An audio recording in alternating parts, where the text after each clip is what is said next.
Sipa Kema is going to be tracking the ongoing story that we've been doing throughout the course of the past few days. A new wave of femicide, it appears, is certainly emerging in the country.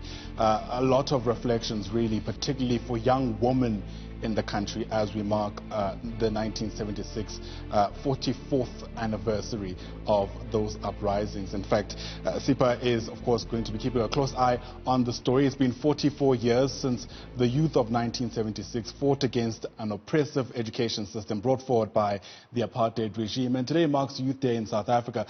While the education system is generally seen as equal for many South Africans, the youth of today also fighting a different kind of battle. Once again, Sipa Kema, our reporter, joining us now live from just outside the Golden Highway south of Johannesburg. And that's where, of course, the body of a young woman was recently found in a bag. And what an incredibly grim juxtaposition, Sipa, to be able to be making today, where, yes, we celebrate the strides made by young people, but also, yes, we're lamenting the plight of young women. Help us place where you are in the greater story for today.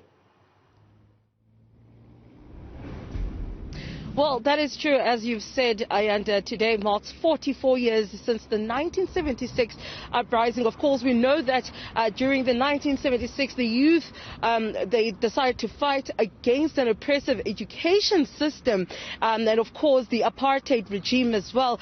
Now, it seems as though that the youth of today are fighting a totally different fight, which, of course, you mentioned, that is a femicide that has been on the rise in South Africa at a very alarming rate. Now, also, as you mentioned, right behind me is actually the spot where a young woman, well, what is believed to be a young woman's body, was found in a bag. Her body was half decomposed in here, and of course they weren't able to identify her. Her hands and feet were bound together. This is where the police were here trying to figure out who this person was, and they believe that she must have been a lady, a young woman in her 20s, in her early to mid 20s. Now, Ayanda, the relevance of this is to show that while the youth of 1976 were fighting an education system that was unjust, the women of today are not free, Ayanda. They are living in fear. Youth Day symbolizes freedom for young people, but yet women in South Africa, they don't feel free, they don't feel safe. I mean, we've seen just in level 3 of the lockdown, we've seen a number of bodies coming up, especially half decomposed bodies.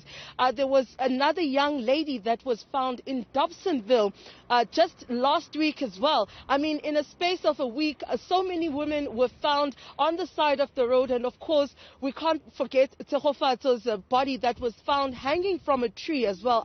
So it's a question to ask, do young women feel safe and free? Do they think as though the youth of 1976, what they fought for as a symbol of freedom, Ayanda, do they feel free in this time and day? And of course, during the processing of the day, we're going to be on a gender-based violence ride with the women bikers of Soweto, who will be raising awareness around femicide in South Africa and trying to also educate women on gender-based violence, as well as men themselves. So we'll be bringing you more. But Ayanda, when we come back at 7:30, we'll be out in Dobsonville, where I said a young woman was also found in the bushes, and she was being able to be identified, and her family was alerted of her body, as she was also missing. She died at the hands of her partner.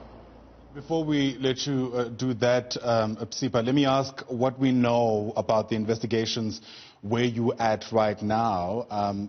Yet another grim discovery just stays apart, really, from the many other grim discoveries that police have made throughout the country, really. What do we know about, the situation there just by the Golden Highway?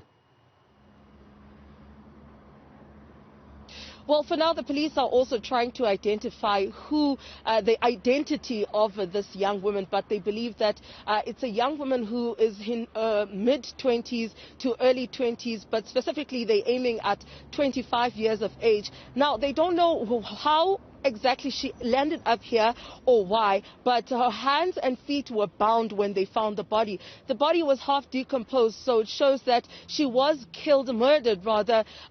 Earlier on, it's not anything new because the body had already started to decompose. This area was just used as a place to come and sort of dump her body. As you can see, it's thick with bushes and shrubs.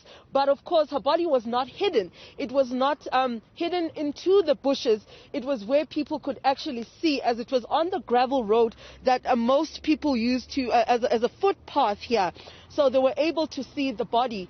So maybe this perpetrator was trying to get the body seen, as he didn't hide it well enough in the bushy areas and shrubs. That's all we know for now.